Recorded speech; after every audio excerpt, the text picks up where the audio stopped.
Hi friends, అందరికీ good morning అండి. ఈరోజు ఫిష్ కర్రీ చేస్తున్నానండి. దానికోసం అయితే నేను 1 కిలో చేప అయితే తీసుకున్నాను. చాలా సింపుల్గా అండి, అన్నీ కలిపేసి మనం గ్యాస్ మీద పెట్టేసుకోవడమే. చాలా ఈజీగా, చాలా త్వరగా ప్రిపేర్ చేసుకోవచ్చు మనం. దీంట్లో నేను ఒక 3-4 స్పూన్ల దాకా కారం తినగలిగినంత వేసుకోవచ్చండి. నేనైతే ఒక 3 స్పూన్ల దాకా వేసాను. దీంట్లోనేమో కొంచెం ఉప్పు,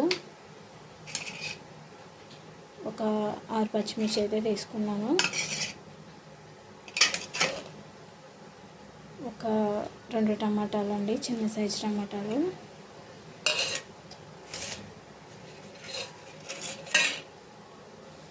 ఉల్లిపాయ నేను దంచుకున్నానండి, కొంచెం కచ్చాపచ్చాగా. కొంచెం ధనియాల పొడి.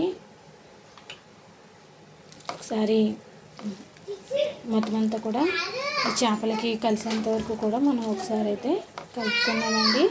ఇదంతా కూడా బాగా మిక్స్ అయ్యేంత వరకు కూడా మనం బాగా కలుపుకున్నామండి.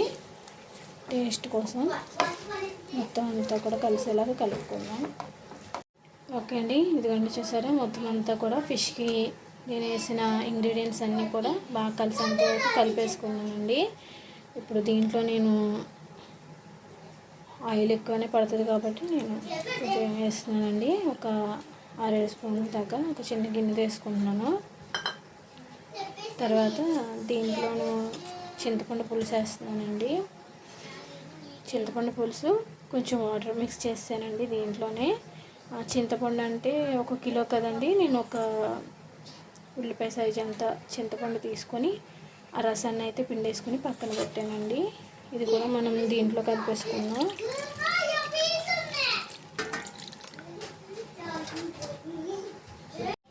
అయితే చింతపండుని పులుసు అయితే వేసేసుకున్నాను కదండి, కర్రీతోటి కలుపుకుంటే సరిపోతుంది. మిగిలిన పులుసు కూడా దీంట్లో వేసేసుకొని ఇంకా మనం గ్యాస్ మీద పెట్టుకొని కర్రీ ఉడకనిచ్చుకుంటామండి. దీన్ని ఎక్కువ కలిపితే మళ్ళీ అంటే ఉడికేటప్పుడు కలిపితే ముక్క అయిపోతుంది కాబట్టి ఇంక ఇలా సరిపోతుందండి. మనం గ్యాస్ మీద పెట్టేసుకున్నాం. మనం ప్రిపేర్ చేసుకున్న ఈ కర్రీని అయితే గ్యాస్ మీద హై ఫ్లేమ్లో పెట్టుకొని మనం ఉడికించుకోవాలండి. తర్వాత లో ఫ్లేమ్లో పెట్టాలి. ఓకే అండి, చూసారండి, కర్రీ అయితే మనకి ఉడికిపోతుంది. లాస్ట్లో నేను ఇందాక మసాలా ఏమీ వేయలేదు కదండి, దీంట్లో నేను వెల్లుల్లిపాయ, జీలకర్ర కొంచెం కచ్చాపచ్చాగా దంచుకొని కర్రీలో వేసుకుంటున్నానండి. ఇలా టేస్ట్ చాలా బాగుంటుంది. ఇంకా గరిటెతో అయితే తిప్పాల్సిన అవసరం లేదండి, మనకి ఉడికిపోతుంది. లాస్ట్ ఫైనల్ కొంచెం కొత్తిమీర యాడ్ చేసుకోవటమే. పులుపు, ఉప్పు, కారం సరిపోకపోతే మీరు మళ్ళీ వేసుకోవచ్చు. నేను చూసానండి, అన్నీ కరెక్ట్గా అయితే సరిపోయి. ఇంకొక 5 మినిట్స్ అయితే మనకి కర్రీ అయిపోతుంది. ఫైనల్లీ కర్రీ అయితే అయిపోయిందండి. చేపల పులుసు చూసారా ఫ్రెండ్స్, చాలా బాగా వచ్చింది కర్రీ అయితే. చక్కగా వేడి రైస్లోకి